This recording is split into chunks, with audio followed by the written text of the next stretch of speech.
idea for my sewing room all over again. Do you guys want to see an almost finished project? Yeah! Okay, so over the last month, a little more than a month, been working very diligently on homework on a project that I started in class or on Facebook Live in the middle of August. So I've been working on a tiling scene. And this is the White Buck tiling scene from OESD. Last week I did show how to sew the blocks together, and then I went home and sewed the rest together because it's kind of pokey sewing to do and take some time to get all those seams pressed flat with the clapper and get everything ready to go. So what I've done here, it is ready for me to quilt, and I've actually made my quilt sandwich already because we're trying to figure out cameras, so I had time to iron. And what I've used in the middle of my quilt sandwich here is a single-sided fusible batting. So this stuff comes in a variety of sizes. This particular little wall hanging was narrow enough to fit on the 24-inch version of it. So I had to buy less than a meter of batting. And I think it was $5.99 a meter, which is a pretty reasonable price for batting. I was very happy. So what I've done is, following the instructions on that batting, I've fused the batting to my backing fabric first. And so they're firmly attached and nice and flat with no wrinkles and no puckers.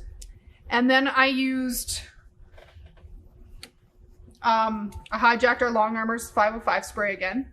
But then I put 505 on the back of the quilt top and gently press the backing onto it so that there's no puckers and wrinkles in those couple layers. So that's where that's at.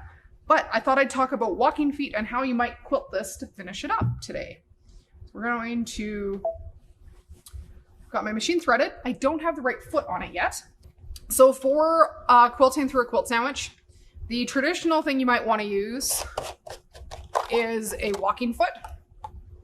And a walking foot is designed to move the bulk through your quilt sandwich.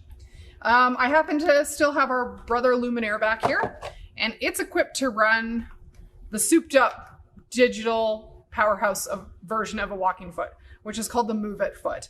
You'll note the cable coming off the back. That plugs into the back of the machine. And then you have digital control over how that belt is driving your fabric through your machine. So it's a belt-driven walking foot is essentially what it is. But it happens to have extra soles available for it. And this is a stitch in the ditch sole that will clip on. So they unclip and just clip on that way. So the business part of a presser foot is on the bottom. And this has a big blade down the front that doesn't go into the needle hole. So that blade is going to ride in the seam line where I want my stitching to go, and I can line my needle up right behind it to keep my stitching in the ditch as where I'd like to have it. So off we go. Let's put this beast on and then do some sewing. So we'll take our other foot off. This one, I did have an embroidery foot on here, so you do need to loosen the screw all the way. And then the Move It foot's going to attach in there like so. And I've got the stitch in the ditch sole on already.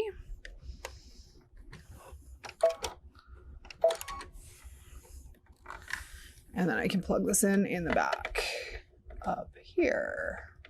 That is ready to go. So right now I've got cream colored thread in here, and I'm going to start in the middle of this quilt. So right now I've got the needle lined up to land right behind where this blade is. And right now the blade is sitting right in the ditch on my fabric.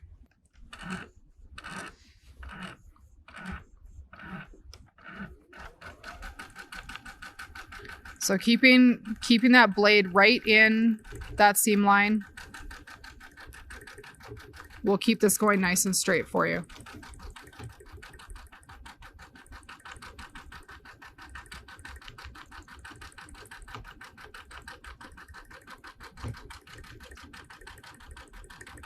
And the thread I'm using right now is pretty much the same color as my background fabric.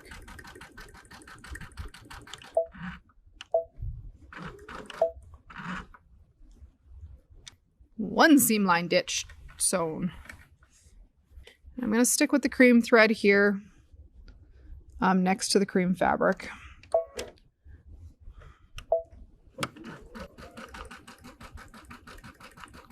And when you're sewing in the ditch, it should be landing right kind of where the fabrics meet together.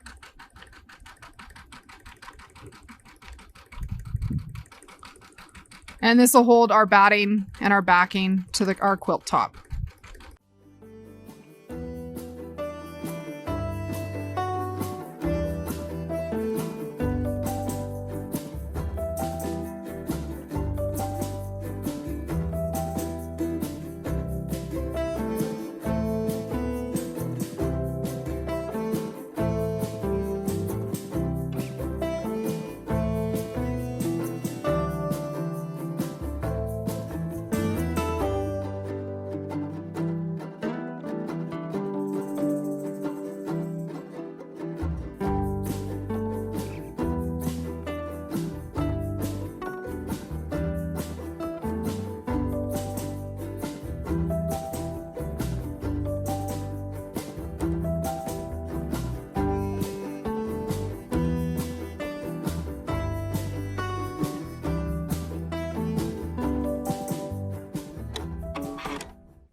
So that's kind of all the way around the outside. There's 2 more crossways seams that I can take care of through the center of the quilt. And then in the borders on here, I'm actually just going to use black thread for the border sections from the edge to where the cream meets up.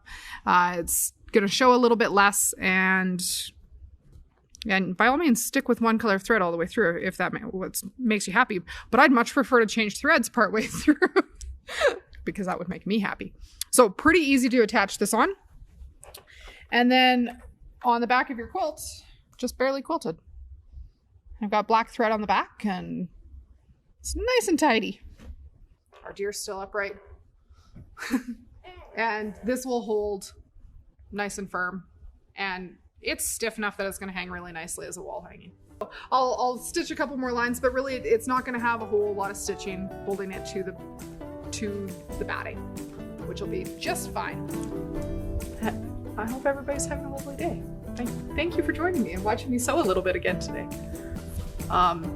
Be safe, be kind, be calm. Thank you so much for joining me today, and we will see you tomorrow.